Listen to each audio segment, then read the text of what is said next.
Nous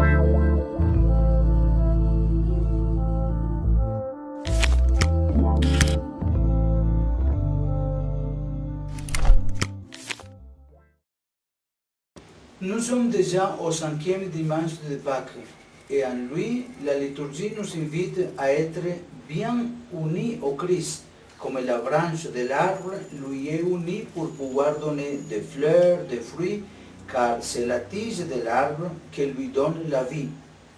Une branche coupée de l'arbre meurt. Comme pilule, restons unis au Christ grâce à l'amour réciproque entre nous.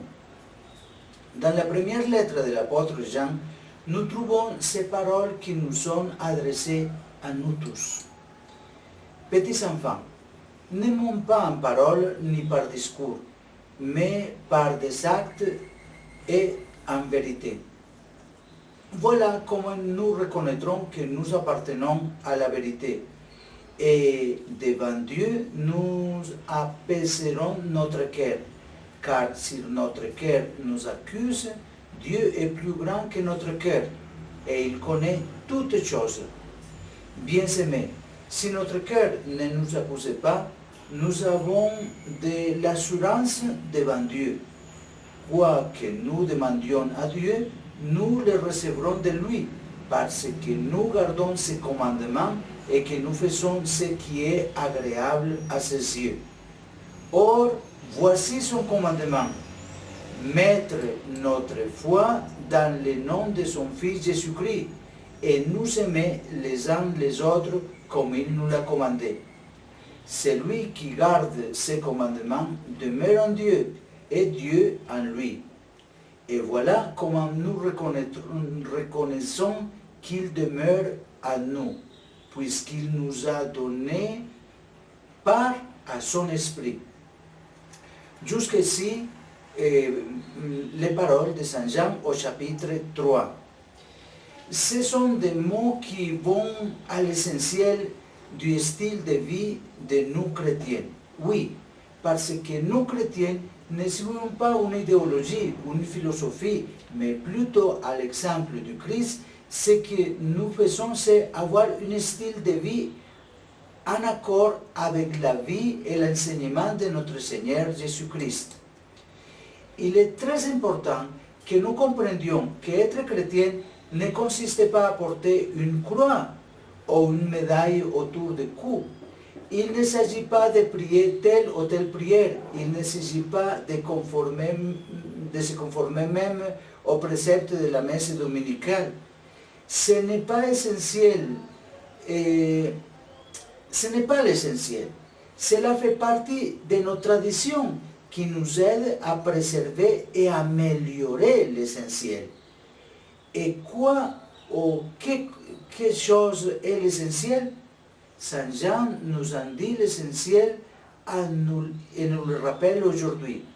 Mettre notre foi dans le nom de son Fils Jésus-Christ et nous aimer les uns les autres comme il nous l'a commandé.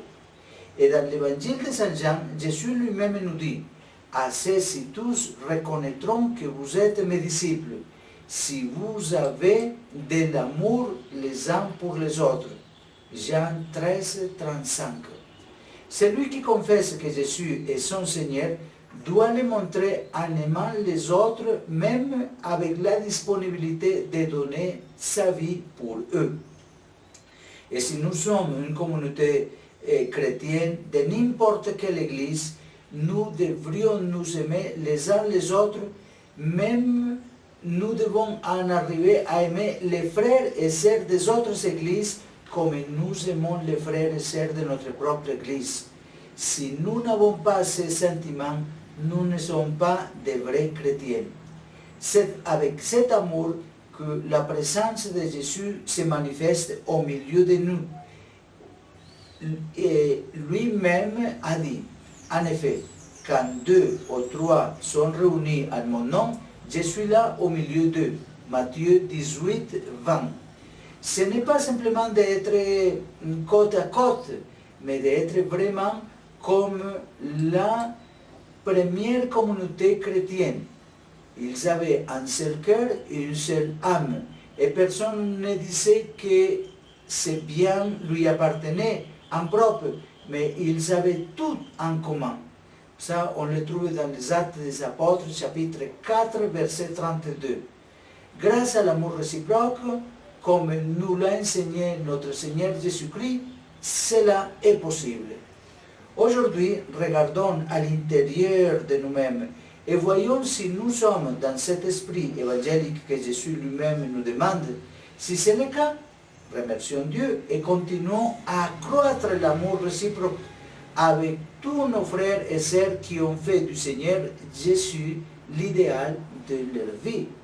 Si nous découvrons qu'au contraire, dans nos cœurs, nous ne pouvons pas accepter les autres comme des vrais frères en Christ, malgré les baptêmes que nous avons tous, même si nous sommes de différentes églises, demandons à la grâce du Saint-Esprit de Jésus de nous aider à voir et traiter chaque baptisé comme notre frère, comme notre sœur, afin qu'ensemble, dans le respect de la pratique religieuse de chaque église, nous continuons notre propre saint voyage vers le seul but que nous avons tous, nous unir complètement à Dieu.